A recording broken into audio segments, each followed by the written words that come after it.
Hey guys, welcome to a quick recap of Talking eBay. I showed you this clock in the last video and it didn't run. And the reason why is this is super common, guys. If you see these clocks in the wild, most of the time they won't run. The contacts are corroded.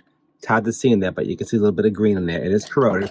But I took the screw out and this comes right off. There's one screw, okay? And then pull it off. You just pull it towards you this way, okay? Don't pull it forward. Pull it towards you this way. And once you pull it out, you'll see the contacts super easy to get to. They're right here. You get a little sandpaper, okay? All you do is get a little sand. So you can see that. I'm trying to shoot this and hold it at the same time. And you just get in there and you clean those contacts really good, okay? It's always this contact here, always 90% of the time. And just clean it really, really, really good. And then you take your battery, and once you put the battery in, watch, it's just put the battery in, bingo, bango. It's working. Just like that. 90% of the time, that's the issue. So clean the contacts. Do a little cleaning. Most of the time that solves your issue. So that's what I want to show you. This clock I will clean up and I will list this clock for about $85. Again, paid around $7. I think it was an estate sale.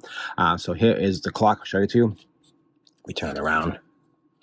And it might look cheap, but it's brass and plastic. It's made in Germany. It's really kind of cool. And it's a Kundo, Kundo. You can see that. And this is what the clock looks like. This is brass and plastic. And don't be confused. Just because you see plastic and brass doesn't mean it's not worth a lot of money. This is an anniversary clock. These are very highly sought after. This is all made out of glass with etching, very heavy. So make sure you get your shipping done right. Make sure that's really important to get that done. And that's what I have for you for this one. So if you saw the last equalizer, I just got an offer just a few minutes ago on Facebook. We do list on Facebook and Craigslist as well.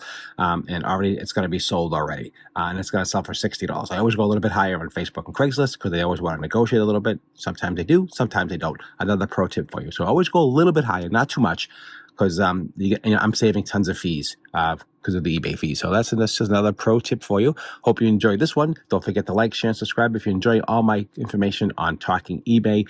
All I ask from you is to like, share, and subscribe, and leave a comment down below. Say, I love it. That's all I want you to say. Just leave a comment down below. I love it. And that's all I need from you. And I really appreciate that. Thank you so much. And I'll see you at the next episode of Talking eBay. And subscribe. We have some podcasts coming up about sourcing and what to do next. Okay, let's continue. And thanks for tuning in.